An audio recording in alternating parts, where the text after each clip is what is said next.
Assalomu alaykum hurmatli yurtdoshlar. Keyingi yillarda mamlakatimizda transport sohasini rivojlantirishga, transport sohasida boshqaruv tizimlarini takomillashtirishga qaratilgan keng ko'lamli islohotlar amalga oshirilmoqda.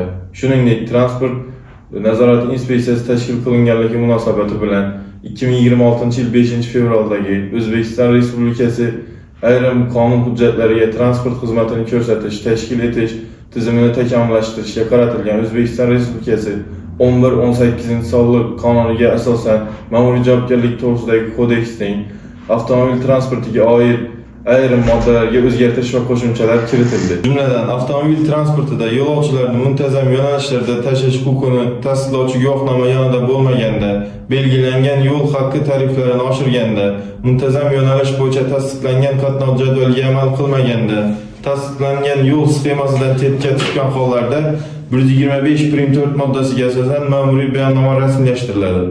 Avtomobil transportida yo'lovchilar tashish faoliyati bilan litsenziyasi shug'ullanganligi uchun 176.3 moddasi birinchi qismiga asosan ma'muriy bayonnoma rasmiylashtiriladi va haydovchi tomonidan 30 kun muddatda litsenziya varaqasi olgan taqdirda jarima qo'llanilmaydi.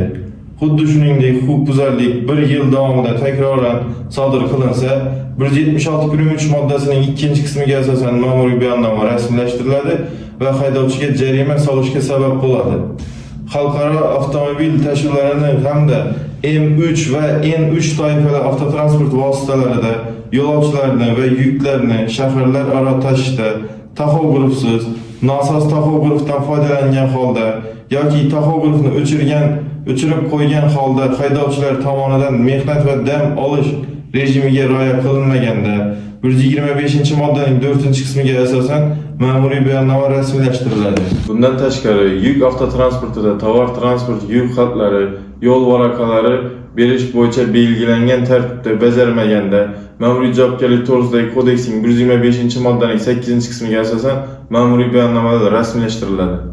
Yuk avtotransportlarini gabarit o'lchamlari, shuningdek, umumiy haqiqiy vazni, o'qqa tushuvchi og'irlikni belgilangan normadan ortiq bo'lgan avtotransport vositasiga yo'lga chiqish 125.1 moddasining 2, 3, 4 qismiga asosan ma'muriy bayonnoma rasmiylashtirishga sabab bo'ladi. O'zbekiston Respublikasining 11-18 sonli qonuni ijrosini ta'minlash maqsadida avtomobil transportida yo'lovchilarni hamda yuklarni shaharda, shahar atrofida, shaharlararo va xalqaro yo'nalishlar bo'yicha tashish faoliyatini ko'rsatuvchi tashuvchi va haydovchilarga reyd tadbirlari davomida tarqatma materiallar tarqatgan holda tushuntirish ishlari olib borilmoqda.